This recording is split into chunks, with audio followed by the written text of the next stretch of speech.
Hello friends, welcome to our channel. Friends, आज हम देखेंगे प्रॉपर्टी राइट्स के न्यू कंडीशन 2024 के अनुसार सरकार का बड़ा फैसला है। बेटे का माँ बाप की संपत्ति पर तब तक नहीं होगा हक जब तक इसके बारे में कुछ नई शर्तें आई है 2024 में। चलिए जानेंगे। 2024 में संपत्ति कानूनों में महत्वपूर्ण बदलाव किए गए हैं, जिनमें बेटियों को पैतृक संपत्ति में बेटों के बराबर यानी समान हक दिया गया है। अब माता पिता की स्वयं अर्जित यानी सेल्फ एक्वायर्ड संपत्ति अगर है तो उस पर बच्चों का दावा समाप्त किया गया है और माता पिता को अपनी संपत्ति पर निर्णय लेने की पूरी स्वतंत्रता प्रदान की गई है। यानी उनकी इच्छा होगी, वो किसको देना चाहते हैं प्रॉपर्टी या दान करना चाहते हैं, तो पूरा उनका जो उद्देश्य होगा प्रॉपर्टी किसको देना चाहिए, वो इच्छा उनकी होगी। उन्हें कोई ऐसी पाबंदी नहीं होगी। अब भारत में परिवार और संपत्ति के मामले सदियों से बहुत महत्वपूर्ण रहे हैं। सामाजिक और कानूनी दृष्टिकोण से भी संपत्ति अधिकारों ने परिवार में रिश्तों को मजबूत करने या कई बार उनमें दरार पैदा करने का काम किया है। समय के साथ साथ संपत्ति कानूनों में भी बदलाव आते रहे हैं। जैसे कि 2024 में सरकार ने संपत्ति से जुड़े अधिकारों को लेकर कुछ महत्वपूर्ण और बड़े बदलाव किए हैं। खास तौर पर बेटियों के अधिकार और माता पिता की संपत्ति पर बच्चों के दावे को लेकर नए नियम यानी न्यू नियम लागू किए गए हैं। अब इस नए संपत्ति अधिकार नियम 2024 का उद्देश्य क्या है, यानी क्या मोटिव है, उसका उद्देश्य क्या है? तो नए संपत्ति कानूनों का मुख्य उद्देश्य माता पिता के अधिकारों की रक्षा करना और बेटा बेटी इनके बीच समानता लाना। यानी बेटा है या बेटी है, दोनों के समान कानून समान हक होना चाहिए। यह कानून बच्चों को संपत्ति पर अनाधिकार दावे से रोकने के साथ साथ बेटियों को पैतृक संपत्ति में यानी जो भी एंसेस्ट्रल प्रॉपर्टी है उसमें बराबर का अधिकार प्रदान करने पर केंद्रित है। अब तक समाज में यह मान्यता थी कि बेटियों को शादी के बाद पैतृक संपत्ति पर हक नहीं मिलता, लेकिन न्यू नियम जो है 2024 के अकॉर्डिंग इन पुरानी मान्यताओं को तोड़ते हैं और बेटियों को बराबरी का अधिकार देते हैं।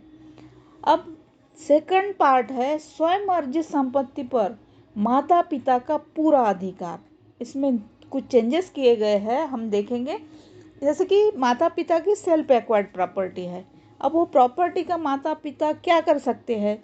2024 के नए नियम के तहत माता पिता की स्वयं अर्जित यानी सेल्फ एक्वायर्ड प्रॉपर्टी पर उनके बच्चों का कोई कानूनी अधिकार नहीं होगा। इसका अर्थ यह है कि माता पिता अपनी कमाई से अर्जित संपत्ति को यानी उन्होंने खुद ने कमाई प्रॉपर्टी है वो तो अपनी मर्जी से किसी को भी दे सकते हैं, चाहे वो उनका बच्चा हो या नहीं हो। बच्चों का इस संपत्ति पर कोई स्वाभाविक दावा नहीं होगा, कोई बच्चा उस पर क्लेम नहीं कर सकता। अब माता पिता अपनी संपत्ति को किसी अन्य व्यक्ति, संस्था या संगठन को दान कर सकते हैं। यदि माता पिता बिना वसीयत किए मृत्यु को प्राप्त होते हैं तभी उनके बच्चों को संपत्ति का अधिकार मिलेगा। अब यह नियम माता पिता को यह स्वतंत्रता देता है कि वे अपनी संपत्ति का उपयोग अपने तरीके से करें यानी अपने इच्छा से करें और किसी भी दबाव या सामाजिक अपेक्षाओं से मुक्त होकर अपनी संपत्ति का फैसला खुद कर सके। यह था माता पिता के सेल्फ एक्वायर्ड प्रॉपर्टी के बारे में। अब नेक्स्ट है बेटियों को संपत्ति में बराबर का अधिकार। अब इसमें 2024 में क्या न्यू नियम लाए हैं देखेंगे।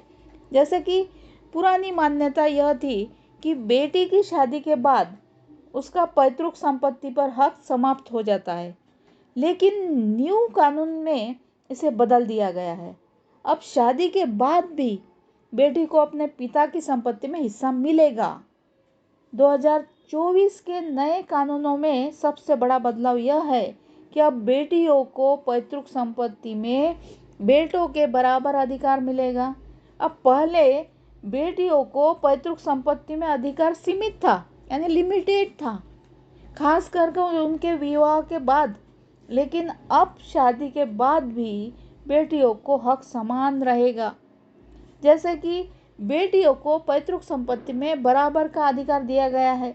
अब बेटियां चाहे वे अविवाहित हो या विवाह के बाद अपने पिता के संपत्ति में बेटों के बराबर ही हिस्सेदार मानी जाएंगी, यानी उनको प्रॉपर्टी में समान हक होगा। उसे संपत्ति में से वंचित नहीं किया जा सकता, भले ही वह शादीशुदा हो। अब पहले बेटियों का विवाह हो जाने के बाद उनका पैतृक संपत्ति पर अधिकार समाप्त हो जाता था, लेकिन नए नियमों के तहत ऐसा नहीं होगा। बेटी अपने पिता की संपत्ति में से हिस्सा मांग सकती है, भले ही उसका भाई इसका विरोध करे। नेक्स्ट है, यदि पिता ने अपने जीवन काल में संपत्ति का बंटवारा कर दिया है तो बेटी उस फैसले को चुनौती दे सकती है, कोर्ट में चुनौती दे सकती है। नेक्स्ट नियम है, जैसे कि बेटी को विवाह के बाद भी उसके पैतृक संपत्ति का हिस्सा बेचने या किराए पर देने का अधिकार रहेगा। ये न्यू नियम ऐड किया है इसमें। जैसे कि उसका विवाह हो चुका है, उसके बाद भी उसकी पैतृक संपत्ति जो है, उसका हिस्सा है, वो बेचने या किराए पर देने का अधिकार रख सकती है। अब नेक्स्ट बदलाव है वसीयत का महत्व और बच्चों की जिम्मेदारी क्या है, इसमें जानेंगे हम। जैसे नए कानून में वसीयत का महत्व भी बढ़ा दिया गया है। अगर माता पिता ने अपनी संपत्ति की वसीयत तैयार की है, यानी अपनी संपत्ति लिख ली है, वसीयत लिख ली है, तो वसीयत को सर्वोपरि माना जाएगा। यदि माता पिता ने अपनी संपत्ति के लिए वसीयत बनाई है तो वसीयत के खिलाफ बच्चों का कोई कानूनी दावा नहीं होगा। वसीयत में जो भी निर्णय माता पिता ने किए होंगे उसे मानना अनिवार्य होगा। वसीयत के बिना ही उत्तराधिकार का कानून लागू होगा। अब इसके अलावा नए नियमों के तहत उन बच्चों के संपत्ति अधिकार सीमित किए जा सकते हैं जो अपने माता पिता की उचित देखभाल नहीं करते, यानी अपने माता पिता को देखते नहीं, अपने माता पिता का खर्चा नहीं करते, उनको संभालते नहीं, तो ऐसे बच्चों के जो अधिकार है विल में, वो सीमित कर चुके हैं। अब माता पिता अपनी वसीयत में से ऐसे बच्चों को संपत्ति से वंचित कर सकते हैं और कोर्ट भी ऐसे मामलों में बच्चों के संपत्ति अधिकारों को सीमित कर सकता है। अब किन परिस्थितियों में बच्चों को संपत्ति में हक नहीं मिलेगा, यह बहुत महत्वपूर्ण जानकारी है।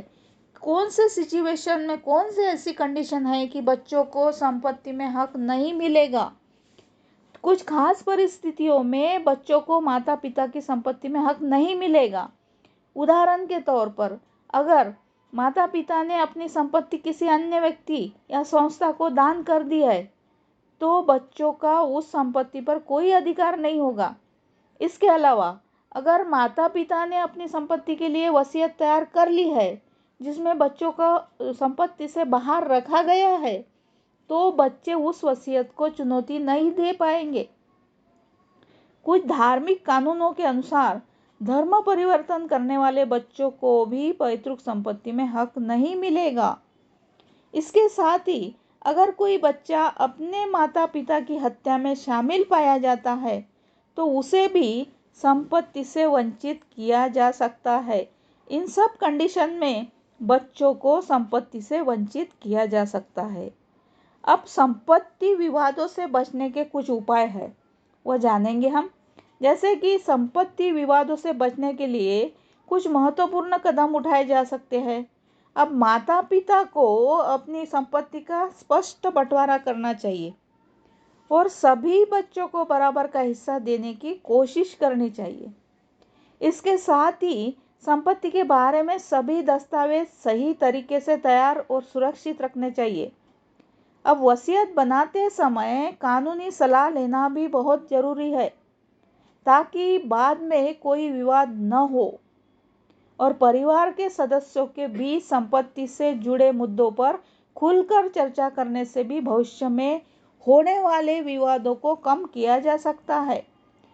अब ये न्यू नियम जो है केवल समाज के संपत्ति से जुड़े कानूनों को सुधारने में मदद करेंगे, बल्कि परिवार के सदस्यों के बीच बेहतर संबंध और आपसी समझ को बढ़ावा देंगे। So friends,